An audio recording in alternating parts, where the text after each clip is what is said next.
Melissa felt really sad after her grandma passed away. She missed her a lot. Her grandma used to say that everything would be okay and that she believed in Melissa. Those were some of the last things her grandma said before she died.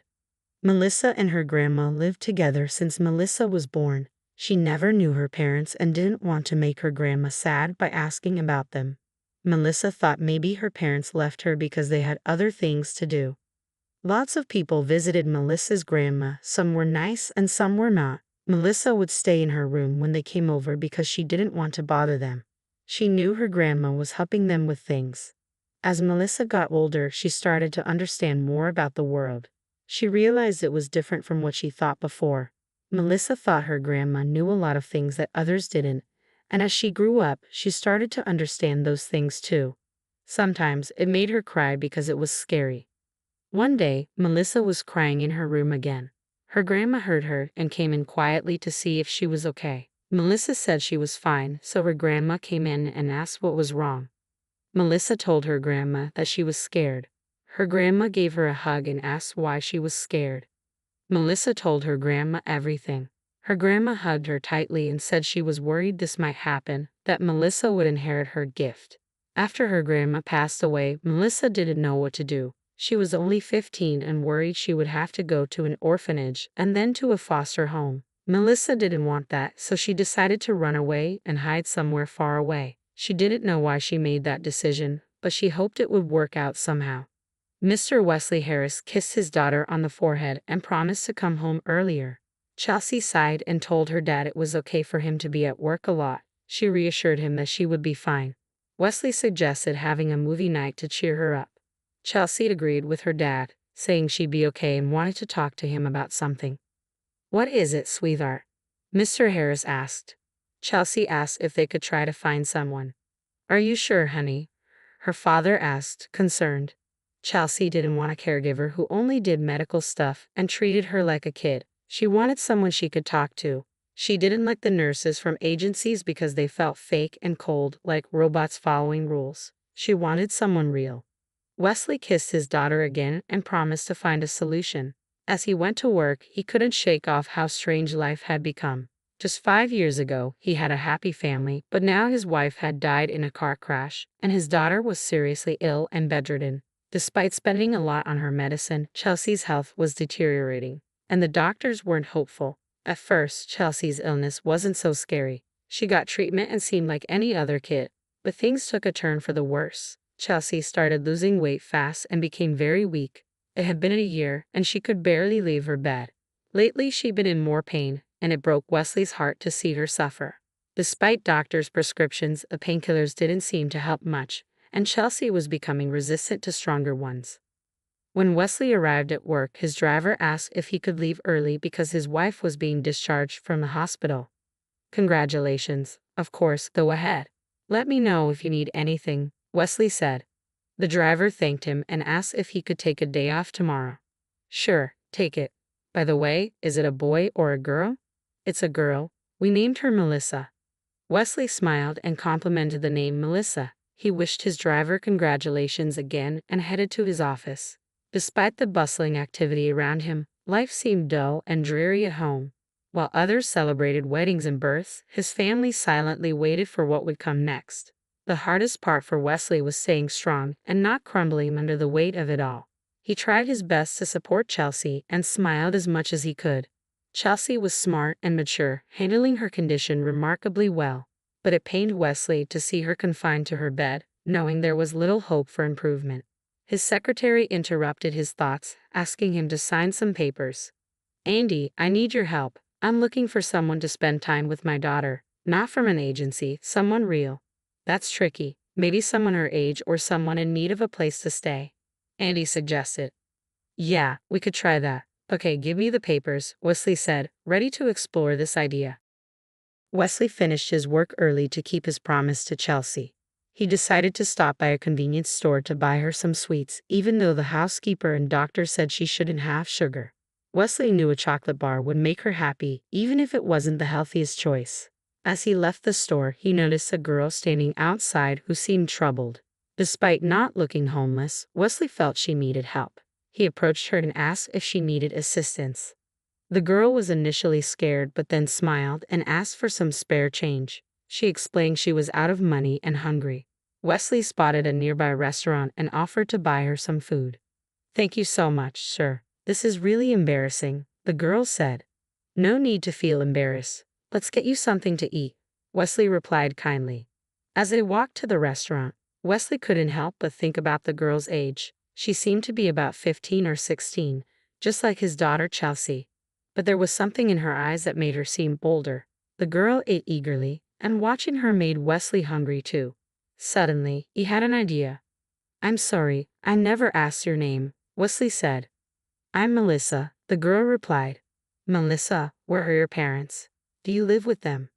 Melissa paused. "I don't really know them. I used to live with my grandma in a trailer park, but she passed away 7 months ago, so I moved to the city." "Do you have somewhere to stay?" Wesley asked. Melissa shrugged. "I was staying with my grandma's friend for a while, helping out around the house, but then her kids took her to another city." "So, you're saying you have nowhere to go?" Wesley asked. Melissa nodded. "I guess not. Would you like to come live with us? I have a daughter," Wesley offered. "Is she sick?" "How do you know?" Melissa asked, surprised. Melissa noticed Wesley's confusion and explained how she figured out he had a daughter who was sick. "You're pretty sharp. How old are you?" Wesley asked. "I'll be 16 soon," Melissa replied. "Do you have any identification with you?" Wesley inquired. "It's at the mall nearby. A nice janitor lets me keep my stuff there. Sometimes I help him clean, and he lets me stay," Melissa explained. Wesley considered the situation. He liked Melissa. "So, what do you think? Want to come live with us? We have a nurse and a housekeeper. My daughter just needs someone to talk to," Wesley offered. "I understand. Yeah, I can do that," Melissa agreed. "You barely know me, yet you agreed to come with me," Wesley remarked. "Don't worry. I trust you," Melissa replied. "How much do you think I should pay you?" Wesley asked. "You don't have to pay me anything," Melissa said, kindly declining. Wesley thought Melissa was very innocent and genuine. They were in a car, driving past the bright lights of the city, and Melissa was gazing out the window. Wesley saw this as an opportunity to discuss his daughter. "So, Melissa, let me tell you about Chelsea." "You don't really have to. If she wants to, she'll share her story with me when she's ready," Melissa replied. Wesley agreed with a nod. He was still perplexed and curious about where Melissa had actually come from. When they got to his house, Wesley first showed Melissa her bedroom. She really liked it. "It's beautiful. I've never had a bed like that." "Make yourself at home. You can unpack while I step out for a bit," Wesley said. Melissa was thrilled with her own bedroom. She meticulously unpacked her belongings and arranged her clothes tightly in the closet. After finishing, Melissa silently left her room and walked into the hallway where Wesley was walking towards her. He stopped and said that it was time for her to meet Chelsea. Chelsea was sitting in her bed, looking out the window. "Hey, honey." Chelsea slowly turned around and smiled. "Hey, Dad." "Melissa, this is my daughter, Chelsea, and Chelsea, this is Melissa." Wesley introduced them. "Nice to meet you, Melissa," Chelsea said, looking at Melissa with great interest. "She is a really nice young lady. I'm sure you will get along well and make really good friends," Wesley added. "All right, you two go ahead and get to know each other. I'll go change," Wesley said. Melissa slowly walked over to Chelsea's bed and looked at her without saying anything. "Hi," she said. "Hi," Chelsea replied. Chelsea could feel that Melissa was looking deep into her soul. She had a weird feeling. Chelsea was a bit frightened and looked at Melissa, but then Melissa smiled. "Don't be scared. Everything's gonna be all right," Melissa said. Gradually, the awkward tension between them subsided, and they started talking. By the time Wesley came back, Chelsea was laughing. As he walked in and saw them, he froze. He hadn't seen her beaming and heard this laughter for the last couple of years. Melissa was telling her how her grandma would have herbal teas every time to make her memory better. She kept losing her shiny things and thought that she was forgetting them somewhere, and it turned out that a magpie was flying in and stealing them. "Are you guys having fun?" Chelsea turned to her dad and said, "We are." With that, Wesley said that dinner would be ready in an hour. He was expecting a refusal from his daughter as usual. This time, Chelsea said, "Dad, do you think we can move my bed to the kitchen? I want to eat there." Wesley was shocked. "Of course, honey. Let me get the chair instead. They had purchased a special chair for her a long time ago, but Chelsea never used it. She had totally been against it. Wesley instructed the housekeeper to prepare a table for 3 people, which surprised her. However, when she noticed Chelsea chatting animatedly with another girl, she quickly got to work. Chelsea couldn't eat a lot, but she had a hearty appetite. It was peculiar and uncommon. It was the first time she ate well. For a brief moment, Wesley began to question what the doctors had told him, but he realized that doctors from 3 different countries can be wrong at the same time. Before going to bed, Melissa noticed that Chelsea was curled up in pain. "Melissa, can you call the housekeeper? I need a shot," Chelsea said. But Melissa walked up to Chelsea and put her palm on top of her head. After a minute, Chelsea began to feel that the pain was subsiding. She had never felt anything like that before. She wanted to ask how Melissa was doing that, but she couldn't. Her eyes were drooping, and she felt like she was falling asleep. Melissa stood up to shut the door and saw the housekeeper hurrying to give Chelsea a shot. "Excuse me, ma'am, she's better. She fell asleep." "What do you mean she's sleeping? What about The housekeeper appeared inside and saw Chelsea was indeed asleep. "That's impossible." 2 weeks passed, and Chelsea had changed a lot. Wesley was astonished. He saw how Melissa was leading her by the hand carefully. For the first time in the last few years, Chelsea got out into the yard. Wesley couldn't believe what he was seeing, but he was still wary that it could be something temporary. "Mr. Harris, where did you find this girl?" the housekeeper asked. "You won't believe it, but I met her on the street outside a store." "Is everything okay?" "Yeah, everything's fine. I mean, I don't know how to say this, but she's a bit strange. She knows everything. The other day she predicted that it was going to rain in 10 minutes. She told me that my son's sore throat needs to be treated with some kind of herb. I mean, look how much Chelsea has changed. Are you telling me she's some kind of clairvoyant or something?" "I don't know. I don't really believe those things, but I just don't understand how." Wesley smiled, but he agreed with the housekeeper. Melissa had a piercing gaze. In the morning, Wesley was getting ready for work. Melissa walked out to him from her room. "Mr. Harris, do you have to go to work today?" "Yes. Is everything okay? Can you stay home today, please?" "Why, Melissa? What's going on?"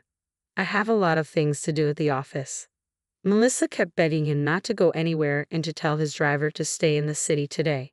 Wesley didn't know why he agreed to listen to her. In the end, he decided he could probably work from home today. When he turned on the TV, he saw that there was a terrible accident on the highway involving a dozen cars. It happened exactly at the exit he was supposed to take and at around the time he usually passes through that area. He immediately got a call from his driver. The driver talked for a while and thanked Mr. Harris for letting him stay in the city today. Wesley got up and headed for Melissa's room. He couldn't take it anymore. He really wanted to know who she really was. He knocked on her door, but there was no response.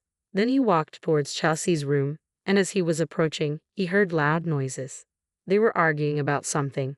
He stood behind a slightly open door and looked through. Melissa was shouting at Chelsea. "Get up now." "I can't."